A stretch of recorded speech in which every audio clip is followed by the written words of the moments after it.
Welcome to the Insightful Astrology Podcast, where life is written in the stars, but you get to edit the script. Making astrology come alive, here's your host, Maria DeSimone. Hello, everybody. Welcome to the Insightful Astrology Podcast. It is Maria DeSimone, your host. And oh boy, we are in some extremely chaotic energy right now. I am calling this the eclipse shit show because, the more I've been looking at these charts for the two eclipses, the one that we had yesterday, the Lunar Eclipse in Sagittarius on the 26th, and the one we've got coming up June 10th, this is a lot of stressful energy, and it is a lot of confusing energy. Financial issues are coming back to haunt us from the past. Relationship issues are coming back to haunt us from the past. And our truth, our certainty, our belief system, our version of the truth is all being called into question now. A lot of us are having to just let go of beliefs that we thought we could really rely on in ways in our life, because this eclipse that just happened yesterday is what is known as a south node eclipse. And a south node eclipse is basically an eclipse that is conjunct the south node of the moon, which is very much about releasing, about letting go, about loss. So this lunar eclipse that we had yesterday, May 26th, in Sagittarius, is about letting go, losing certain beliefs that you carried in your life for a long time. Complicating the eclipse is the fact that the ruler of the eclipse is Mercury. And Mercury is at station, about to go retrograde on the 29th. And Mercury was square Neptune, the planet of confusion, at the time of this eclipse, along with Venus, the planet of love and money, square Neptune. Mercury square Neptune is my biggest red flag aspect in astrology. It is just the one aspect that always, it's disastrous in a lot of ways. It could cause so much trouble, and you wouldn't, you would think, oh, it's just Mercury square Neptune. I have seen time and time again this just being such a horrific expression in people's lives. And we have this continuing for the whole Mercury retrograde cycle, because Mercury had its first square to Neptune, and now right before the eclipse, and we're going to go retrograde, and Mercury is going to have a second square to Neptune, and then Mercury is going to go direct, and we're going to have a final square to Neptune. And it is not until all of that is finished, guys, that the eclipse promises and the moving forward of these eclipses is really going to happen. So fasten your seatbelts, hold on to your hats, because we've got lots to navigate over the next several weeks. And who better than my awesome psychic medium astrologer cousin Joe Perreta to bring on the show to talk about anything astrological that resembles a shit show, because Joe knows how to keep it real. And so Joe's back on with me today to talk about all the craziness in the sky, how it's affecting him, how it's affecting our lives, and what you guys can do about it, and what you're supposed to learn from it. So Joe, hi honey, welcome back to the show. Hi, thank you for having me back. Wow, we haven't talked in a minute or two, so I don't even know. I don't even know what this energy is doing to you in your life. But before we get into that, please tell everybody just a little bit about yourself and how they can get in touch with you for readings, just in case they're listening for the first time. Sure. So I am Joe Perreta, psychic medium extraordinaire. Yes, very much. I've been certified through the Forever Family Foundation. If you don't know what that is, everyone please go Google it or go to their website, foreverfamily.org. They certify mediums. They test us to make sure we're not crazy or con artists. And so I work with them. I've been certified through them. I've done a lot of stuff scientifically, in labs and things like that, which I actually would love to talk about, but I'm not allowed yet. But we'll have to do another show about that one. And yeah, I live in when I'm allowed to. I live in New York. I'm in New York City, but for anyone listening who would like to book a reading, I am actually not doing anything in person. Not even because of COVID. I just like the mobility and freedom of being able to do stuff on Zoom. So I'm going to stay there for forever. Nice. But yeah, right. But if you want to look me up, it's just joeperreta.com. The last name is spelled Perreta. Same handle on Instagram, just Joe Perreta. I'm on Facebook too, but I don't really use that too much. But Instagram and my website are the best ways to find me. And I gotta say, Joe, so my future daughter-in-law Brianna had a reading with you for her birthday a few weeks ago, Right. and I just have to tell everybody listening, you are so insanely creepily gifted. I mean, she Thank you. really, thank you for doing that reading for her. She Of had she had a course. very big loss recently, and so I knew Yeah. that she needed it, and it was just so healing, and you were so on point with the things that were coming through for her. It really hit home for her. It really did. Oh, So good. healing. So what you need to know about Joe is that, he's the kind of medium that's going to come out with exact information that is you just would not expect, and it is very healing. So please consider talking to a psychic medium if you have lost a loved one and if you want to have some connection to what's beyond, what's beyond when we're all out of this physical body here. But Right. Joe, since we're stuck in the physical body right now, that means these freaking planets are really affecting our energy, because we're all energy. And in particular, this eclipse yesterday was at 5 degrees of Sagittarius, lunar eclipse. So that means any of you mutable people with heavy personal planets in Gemini, Virgo, Sagittarius, or Pisces, you are really, really feeling this strongly. And you will feel the next eclipse on June 10th, which is at about 20 degrees of Gemini, as strongly. So pretty much all of the mutable degrees are going to get hit one way or another. Can't wait. In some with some life tests that have everything to do with the axis of communication. Gemini and Sagittarius is communication. It is collecting information, being logical and rational. That's the Gemini strength. And then the Sagittarian part of it is taking all that and turning it into wisdom. But the problem with Sagittarius is that you kind of think that your truth is the only truth, and it's not. And that is where everybody's getting tripped up right now. So on that note, tell us about what's going on in your world right now, and how because you're Gemini And Virgo. rising Yeah. And Virgo Virgo moon. moon. So let me. So it's funny you're saying this because I feel the. So as a, well, I should say actually, I'm in the middle of, for anyone who doesn't know, I'm in the middle of the first leg of my Pluto transiting Pluto square my sun. So I'm feeling that. I have a lot of that going on, but the eclipse was actually on my Jupiter, which rules my 7th house. So I haven't fully felt that yet. I'm still waiting to see if I meet the love of my life, but I'm sure that's not what it's going to be. But it's funny. So I just got back from Puerto Rico on Sunday, this Sunday that just passed, and when I was there, I go to Italy every year. Me and my mom are trying to get an apartment in Italy. I'm trying to be there for as much as I possibly can in this lifetime, if not move there permanently one day. But I haven't been out of the country or anything because of COVID, obviously.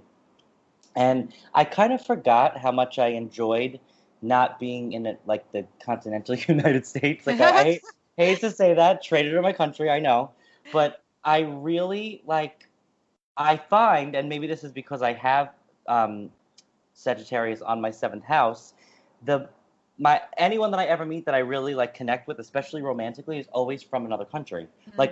Even my best friend Anna, Anna, obviously. Yes. Yeah. She's born in America, but her whole family is from Sicily. She went to kindergarten there. I relate to people from other places so much better than from my own country. So when I was in Puerto Rico, I was I kind of forgot how much I loved being around people that I felt understood me a little bit better, or we think a little bit similarly. So when I got back on Sunday, basically Monday and Tuesday, I was kind of sitting in my apartment I think I need to leave New York. And Maria, our family is from New York forever. Yes, we're New York through and through. Yeah. And I'm And I have, right, and I have never like I wanted to be in Italy, obviously, but like half the year. But it never changed my opinion about where I'm from. And this trip kind of changed my opinion a little bit. And I was like, I cannot believe that I'm thinking this. But it's very Jupiter, like opening, expanding your horizons, things like that. So I do see that with the eclipse. But that's also, the sun rules my fourth house. So I think that's some of the Pluto stuff too in there. It's both. Happening. It's interesting. Yeah, you Yeah. got the next hit of Pluto square your sun on June 3rd, and Yeah. eclipses tend to eclipses are triggers for the bigger, the other transits and progressions and things that are going on in your chart. And this Right. eclipse was exactly square your moon in Virgo in Right. the fourth house of home and Oh, right. family. Duh. Hello. Yeah. Exactly square. So I mean seriously, like a degree. And Right. so that is this whole uneasiness that you're feeling of yeah, this isn't home. Home doesn't feel Like home. quite comfortable. Yeah, Yeah. this is, the eclipse happened in your sixth house of your routine, Right. and squaring that moon in your fourth house, making you feel like this is not my comfort anymore. This is not working Right. for me anymore. But it was shocking to me. Like, I know this sounds so silly. Everyone listening is probably like, well, who cares? Like, it's just a place you want to move.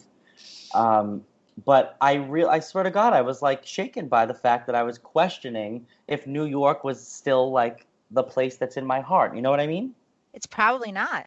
I'm That's I'm still coming to terms with it. And I'm like a little bit, not in turmoil, but I'm a little bit like, oh my God, I don't even know what to do with this information. So that's happening. And then just general, I kind of didn't realize that this eclipse was going to affect. I haven't really been paying too much attention because of the eclipse energy. Now I realize, and I've sort of been all over the place. And I think it's all the mutability in my chart because I have, like we talked about, I have Gemini rising, I have a Virgo moon, but I Mars and also Gemini. have Mars and Gemini. My Jupiter's in Gemini. My South Node is in Virgo. So I have a lot of mutability in my chart, which I have always known, but I just never really paid attention to with the eclipse. And now I'm realizing that's why I've been so like extra. I feel extra mutable lately. Like I'm so like I don't care if I'm here or there. I don't know what's going on. I almost had you call the wrong device today for the Yeah. podcast. Like I'm all over the place. And you know what? It's fitting. I think you're not alone in feeling this way because the sky right now is extremely mutable. We have the sun in Gemini, we have the nodes in Gemini Sagittarius, we have Venus and Mercury in Gemini, we have Neptune in Pisces, we've got Jupiter in Pisces. Right. And we've and we just had, we have well, at this moment the moon is still in Sagittarius, but that'll change. So we've got half of the sky for all intents and purposes in mutable signs, and Right. they're not making friendly aspects to each other. This is what you got to understand, is that this is why the energy is so frustrating and very confusing, because you're trying to come to terms with the fact that there may be a new truth for you in terms Right. of what home is, what home feels like, Mhm. but you're confused about it. Either you feel guilty about it, you feel some kind of confusion about, is this the right choice? Am I just losing my mind? Right. Right. That's the Neptune stuff. And I don't know. I don't know if other astrologers have talked about this a lot or have talked about it at all, but I really think that this is the bigger picture of both of these eclipses, and the energy that we're under for the next few weeks is the fact that Venus is square Neptune and Mercury is square Neptune. And so I want to pick apart these aspects separately with you and play around and have some fun, because it is literally the topics of love, money, and your self-worth confusion. Right. That's happening now, and that's this eclipse. So what I want to suggest is that for a lot of you out there, part of what you're supposed to let go of, because this is letting go of a belief system that is no longer relevant. For you, Joe, it is clearly about where home is. Right. Okay. So overall, with Venus being very tightly square Neptune at the time of this eclipse, and today it is exact, by the way. Today's the 27th. I forget when the podcast will get published, but just so you know, on May 27th is when it's exact. It's peaking. So there is this massive confusion about what your current situation is financially, perhaps, and with your love life for collectively on a collective level, but also with self-worth, and how you're really defining that, what that means to you. Neptune is erosive. It is bewildering, really murky energy when we're talking about a square. Okay, it's not pretty. Neptune square Venus. It's so funny, Joe, because when I talk to people during consultations, and if they're having transiting Neptune in square to their natal Venus, even the opposition, but the opposition can work better because it's a relationship aspect. The square is so difficult. When you're having the square, I don't care who it is that I have talked to. I don't care what their situation is. They are in a situation where they are so convinced that they are kissing a prince or a princess, and it is just a frog. It is an ugly ass warty toad. And it doesn't matter how much you try to talk to them about this and reason with them and make them see, doesn't matter how many people tell you, you are incapable because you feel that you have found this divine soulmate, once in a lifetime fairy tale connection. And you want to believe in the fantasy so much that you're setting yourself up for this awful, awful fall. And now we have this aspect in the sky. It's milder because unless it's hitting your personal chart. Because if Neptune is square your personal Venus, then Houston, you got a problem. But temporarily, I think everybody has to evaluate and let go of. Remember, this is a letting go of beliefs eclipse. Let go of beliefs that you may have had around love, your self-worth profile, and how you're handling your money that really is not based in reality or is not based in what is serving you overall. So I'm curious to know how you feel about that energy. So, personally, I'm having a little bit of that. I would actually say, believe it or not, Maria, you're probably gonna be shocked when I say this. I feel like I'm relating more to the money part of it, to be quite honest. I'm not shocked at all to hear that because I'm having both. But go ahead. Right, and I'm like, I have a Virgo moon. Like I have a mother who like pays her credit card bills like 6 months in advance. So, like I'm not in debt or anything, but I'm a little bit like watching money for the first time in my life because I've been spending like a friggin' lunatic. And I looked at my credit card the other day and I was just like, what the heck, Joe, what are you doing? I was like, what is wrong with you? Didn't you just pay this? So like, but this is making perfect sense to me. But I will say actually, as you were talking, I did kind of get a message from my guides, and I don't know if this goes along so much with the aspect, but they did tell me to remind everyone listening that the point of all of these Neptune aspects is not to like deceive us on purpose and ruin our lives. They keep telling me to talk about how like the higher part of Neptune is like unconditional love for other people and yourself and the connection to like the divine and mysticism and all of these like this podcast basically is very Neptunian. They keep saying that that's the best way to sort of get through all of this is to go like the high road. You know what I mean? Yes. Like, and you actually always say this anyway. You always tell people, I've heard you say this 1,000 times, when anyone's having any kind of Neptune transit, you're like, instead of drinking your way through this or like doing drugs, go meditate and like buy a book on spirituality or something. You've said it so many times. And so I really feel like maybe everyone out there listening, if you're feeling this Neptune really pressing on your life and just all this deception and you can't, see your way out, the answer really is like meditation and just like a trust in the universe or God or whatever the hell you want to call it that will kind of see you through. Like that's the only way through, basically, the only challenge. And I really do think too with these Neptune transits, like we're not meant to see through it.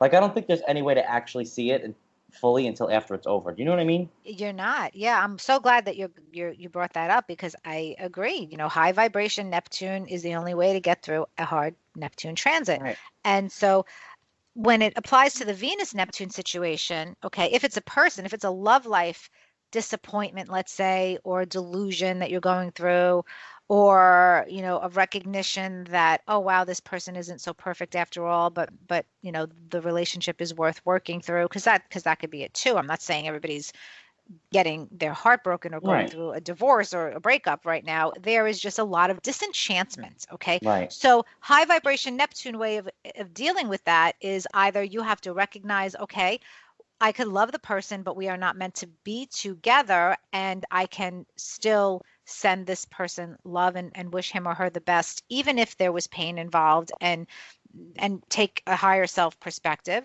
Or you can choose, if you're staying in the relationship, then you have to basically be able to create a healthy boundary around loving this person and not losing yourself completely and drowning, because Right. of love, because of the love Right. energy. So I think that that's really a tricky thing to navigate, Oh, but it is especially with doable. Neptune, because Neptune, it like makes everything feel so good. Oh, it Neptune, really, it's like morphine. Anything Neptune touches, you're like, oh my God, oh, I love you this. are so intoxicated. You Yeah, are exactly. enchanted. You Yeah. are in La La Land. And we are in La La Land not only with Venus ruled matters now, but with Mercury ruled matters. And the Mercury Oh, that's haze okay. is lasting for weeks, guys. The Venus stuff is going to start to pull away. Okay, that will, the aspect is exact. We're not getting more than one mathematical hit of this because Venus is not going retrograde. It is Mercury in Gemini that is going retrograde, and that will occur on the 29th. The first hit of Mercury square Neptune happens on May 22nd. And Mercury is going to go retrograde on May 29th. And then we are going to get another hit of Mercury square Neptune on June 5th. And this is the retrograde pass. And then Mercury is going to go direct on June 22nd. And then, guys, we're going to get one more final direct moving hit of Mercury square Neptune on July 6th. So this energy is not completing itself until after July 6th. And what this is, oh, you're living in noisy Manhattan today, You Joe. can hear it, right? Yeah. I So was hoping it didn't pick up. so now Mercury, this whole Mercury square Neptune thing is, while Mercury is retrograde, it is a double second guessing your judgment, second guessing your decisions, second guessing your thoughts and your mindset, and also finding out what has been hidden from you. Hidden information is going to come to light during this time period for everybody, and the topic depends on where Mercury falls in your chart, where Neptune is in your chart. Okay, so I can't tell you what hidden information, that's a personal thing based on where it's falling in your chart, but in general, hidden information, because when Mercury is retrograde, there is an opportunity for course correction. And if you don't know about something, you can't change anything. So if you know about something, once you know it, you can't unknow it.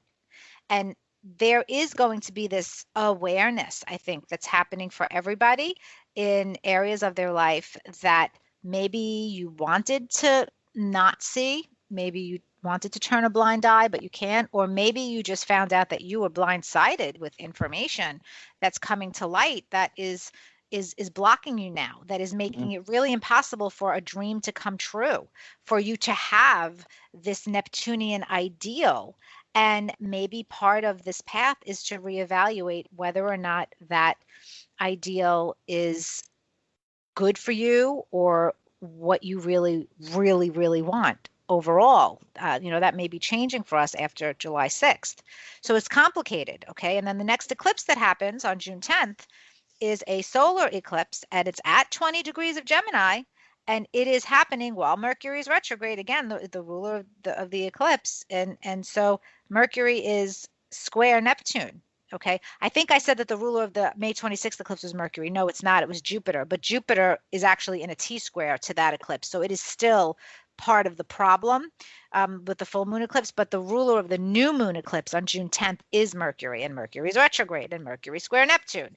And it is about this new path, new information. Gemini, I am going to be logical. I have new information now, so I can make decisions accordingly and go on a new path. But this new information that's going to come to you, you are either not going to want to believe it, or you're going to question it, or you're going to start questioning Mm. yourself. You're going to question your own judgment. And because of that, you're going to be in a paralysis state. And it's going to be hard to act after this new moon eclipse for a lot of you. And the actions that are taken, please keep this in mind. Anybody who's taking action around you based on this eclipse, that action is going to change. It is not going to be the same. So don't think that any decisions made or anything initiated during this new moon eclipse after June 10th is set in stone. Not with this energy. No, it's going to change, and it's going to change either between June 10th and July 6th, or it's going to change after July 6th. The changes after July 6th are the more positive changes. They're going to serve you. But there is this whole constant change energy, mutable energy, all over the place energy that you're feeling, Joe, for everybody. It's just nutty. It's very, very intense. And can I tell you what I think is extra telling? Yes. Is that when I went to Puerto Rico, I just went with my best friend, and we went for like 4 days. Nice. And then when we were leaving, we were like, this isn't enough time. We want to come back. I was actually thinking about being there that week of July 6th. Oh, that's so cool. Which I think is kind of funny, because I feel like this whole thing that sparked me into thinking, like, is New York my home or not? Mm-hmm. I could be revisiting the same place that sparked it toward the culmination of all this energy. So it just goes to show everyone that astrology is scary sometimes. Wouldn't it be funny if that's where you end up moving? I thought that, and like, it's so funny because I mean, it's really nice there. It's beautiful, but I never pictured myself like living a slow, chill life on an island somewhere. You know, like, it's so not me at all. So I was like, I don't know. I don't know. I mean, listen, I could call you July 10th and be like, Maria, we got to get dinner. I'm moving next month. Yeah, I would kill you. But you know what? I wouldn't be surprised. You have been yelling at me for years that I'm not moving anywhere. Well, because I don't want you to move. But honestly, you've got some moving energy coming up here. Like obviously the universe is shaking up your root system. Right, for some reason. For some reason, it is shaking things up, and it is definitely giving you some changes and things that are going on here.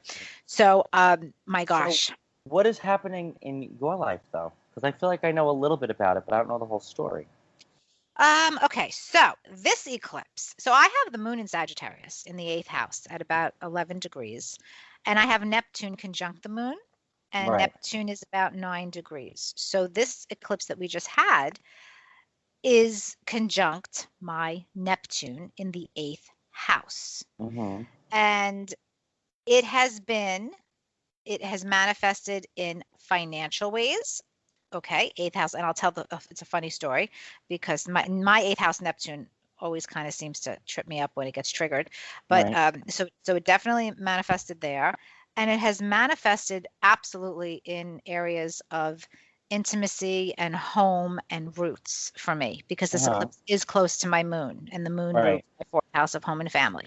Right. So I mean, all right, so the money thing is quick, so I'll just mention that because it's kind of funny. So randomly, it was about a week and a half ago, I get a letter from Chase saying that due to a delinquency in my credit report, they literally cut my I had like a $20,000 line of credit with Chase, and they cut it to $500. Like, I mean, that's what they give college students. That's what they give people who have, yes. And I was like, exactly. I'm like, what are you talking about? That had to be a mistake. Well, it turns out that it wasn't a mistake. It was something that I was unaware of. Okay. Because I had I co-signed a lease for my son, and I mean, I've done that for both of my kids, but obviously my credit's on the hook, his credit's on the hook, so he's building his credit, and so he basically got out of that lease, and now he does his own thing. But the last payment on that lease was never recorded to the credit unions. It showed up as it was it never happened. But it did, and thank God, my son has all the documentation to figure it out and work it through. But we just found out about this the day of the eclipse. Isn't that nuts? We just found out about this yesterday, or maybe it was the night before. It was like right around the eclipse. So 8th house, guys, is credit. It's other people's money, and Neptune. Other people's money. Yes, and Neptune in the 8th house is so notorious for some shady or confusing or defrauding situation. So thank God the eclipse brought that out. And, the eclipse is trine my Venus. So the happy ending is that it'll be resolved and it's not going to destroy my life or my financial life. Thank God. But but that was an interesting actual manifestation right at the eclipse. But the deeper meaning of this eclipse for me is all about intimacy and home and roots, because we haven't talked, Joe. Oh my God. But I talked about this on my last podcast with my last podcast guest, because it was just happening. And so now I am processing it and healing from it, trying to heal from it. So it is a deeply personal story, but as you know, I share my life, Right. Always and I share. bring the astrology to life. So basically, I want you to keep in mind 8th house, 4th house themes, people, for you guys listening. 4th house, home, family, roots, your home, safety. 8th house, intimacy, vulnerability, deep attachment, okay?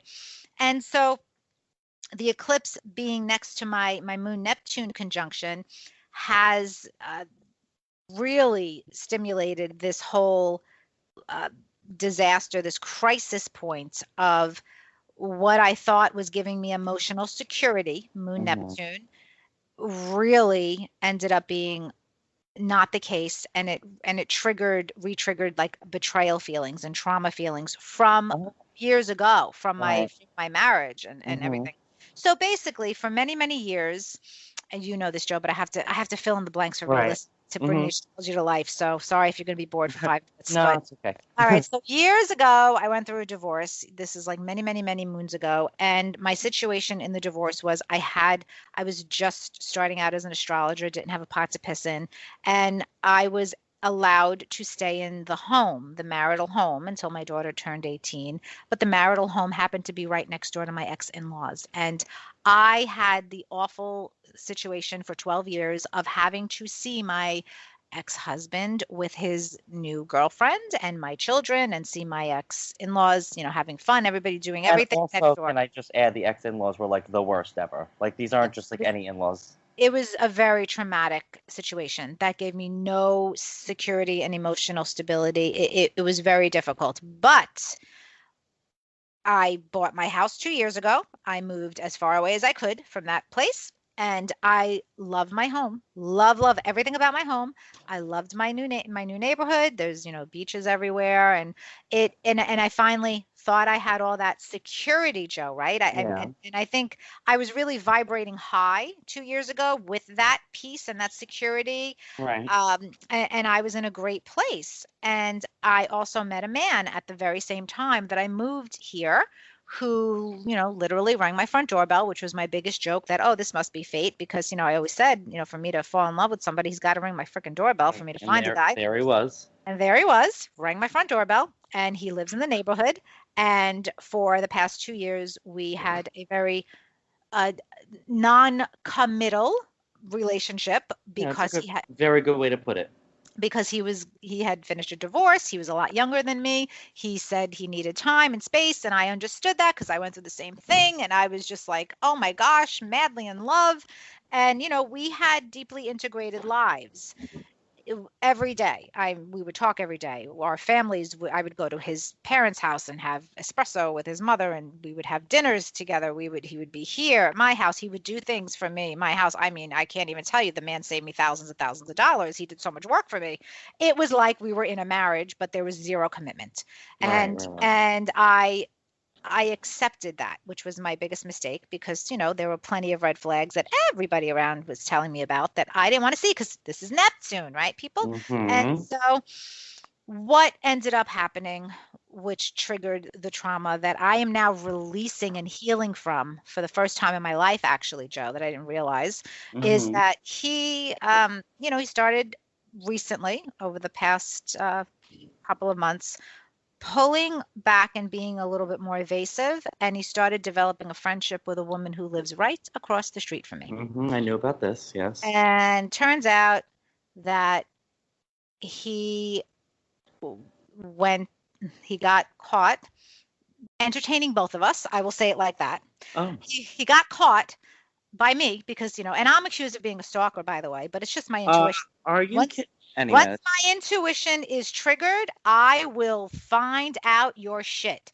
right, But for somebody who has something to hide, they're gonna say, "Oh, you're a right. They stalker. You're gotta crazy." gaslight you. Yeah, listen, you Meanwhile, can gaslight me. Meanwhile, you're being caught in your lies and your bullshit. I caught right, the hello. whole thing. I exposed everything. Good. The other woman found out. She didn't know either. But Oh, he was caught, and what he chose to do was walk away from me and walk right towards her.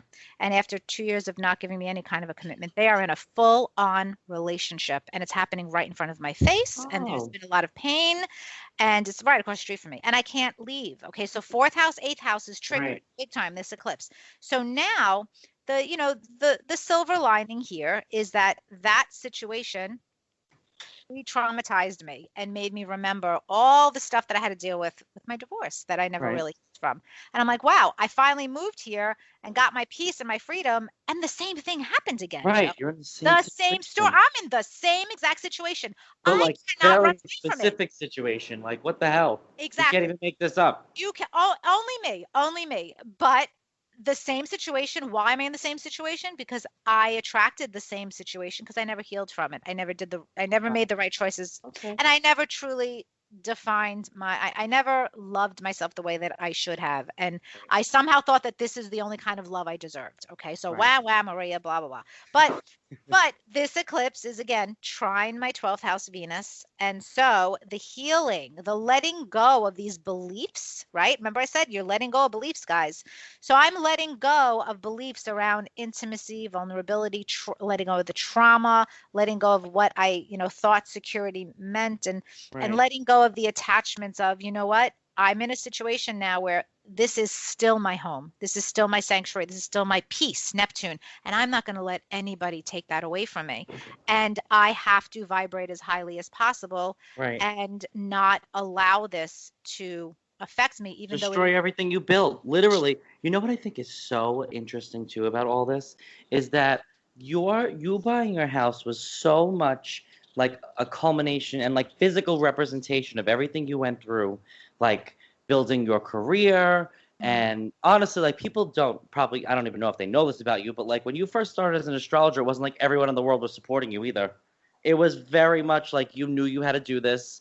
It didn't matter what anyone said. You were Mhm. like it's just so interesting that you like got to this point and you were like, because I remember even when you bought this house, you were like, I can't believe like I finally did it. I finally got my own house. I did it all on my own. No one helped me. And Yeah. it's very interesting that like that's what this house also represents. And so much of that came from you fighting through the trauma the first time. You know what I But mean? trauma is going to follow you no matter where Right. you move, Hmm. Joe, if you don't heal it from within. Right. And, Exactly. and that's what this is. That's the theme here happening. And yes, it is very painful to have to see this woman. Uh, I mean, we've had Jerry Springer moments, me and oh, her. And it's not, and I mean, my son even interviewed. It's ridiculous, and it's because of him, and it's about his choices. So and I've completely disconnected from him now, thank completely. God. And it's but I get a front row seat to their Right. For relationship. the whole I thing. can't avoid it. So my sister is saying, Maria, seriously, just freaking whip out your popcorn and enjoy the show, because you know that this is going to be something to laugh about in a couple of years. Oh, of course. And, I mean, I don't want to, I'm not trying to wish anything, but the truth is the woman was innocent. She had nothing. It's not about her. It's just that she happens to live across the street from me. Right, right, So the right, pain is in my face right, that he chose her. Why did he choose her? Why not me? I'm so much better, blah, blah, right, blah, all right, that. right, right. Same thing as my ex-husband. Why did he choose her? Why did he leave me and my kids? Blah, blah, blah. Well, you know what? It doesn't matter. It doesn't matter what the other person is choosing. What it matters is your own definition of self-worth and self-love, and Exactly. how you build your own security. So Maria apparently had a very big lesson to learn about security, no matter what situation you're in Right. physically, that you're creating your own peace. You're creating your own security. And I'm not moving because, Joe, you haven't been to my house in a while. I did Uh-huh. so much work here. This house is a fucking palace right now. Oh, yeah, Uh, I have you to got to come come see by. it. You got to Yeah. come by. I'm telling you, it is a freaking palace. I mean, listen, the man actually helped me make it a palace. This is why it's so confusing. He did Right. a lot. He did do a lot. I don't Right. understand why this happened. I don't understand a lot of it, but it's Neptune. It's not for me to really understand, I guess. Understand. That's true. And also, isn't there like a lot of Scorpio in that particular person's chart too? Oh, yes, a lot. All A right, lot of eighth house listen to stuff. all the Scorpios out there. I love you. Raised by an entire family of Scorpios, but Scorpio men can be very manipulative in ways that you would never understand unless you're a Scorpio yourself. You know what I mean? He's a Leo, but all his Leo stuff is in eighth house, and it's square Jupiter and Mars and Scorpio. So, so yes, he's got he's a basically lot of got a lot of Scorpio in there. So you may never understand why he did what he did, but you know what? I do, and it's an eighth house reason, but it's an eighth house reason that I can't necessarily talk about on the podcast, but remind me to tell you. Gotcha. But for everybody listening, if you're really that curious, look up the keywords of what the eighth house means, and there's a lot of underworld and not so up and up, stuff in the shadow of eighth house. Right. And that's literally why he chose her over me. Oh, but well, I know why he chose. That's a whole other thing. Yeah, I can already tell you that. Yeah. Because high vibration eighth house. I'm about healing people's trauma. We're transforming. Yes, but I've got to heal my own right now with this eclipse. So anyway, the whole point of our eclipse show today, guys, is to not only bring the astrology to life for you, because, I love having you on the show, Joe, because you're like me, you'll share. And Right. And by the way, Sagittarius can overshare.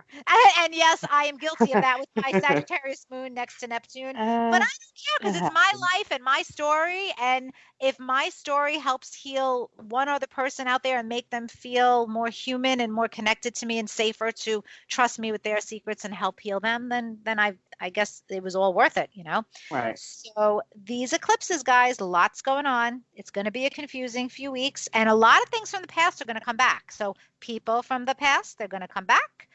Situations. I mean, this could be from like years ago, like all sorts of situations. And it's so funny, not to cut you off, but I just did a reading yesterday, and this woman's been married 20 years, and her boyfriend from the 90s just contacted her. Her boyfriend from the 90s. Oh my gosh. Literally, she said they broke up in 1993, and she's like, he just messaged me. I've been talking to him. I don't know what to do. And I was like, what do you mean you don't know what to do? Don't answer the bum. Like, you broke up with him in 1983 for a reason. But it's that Neptune. It is. And my friend Doreen always says your ex is your ex for a reason. Right.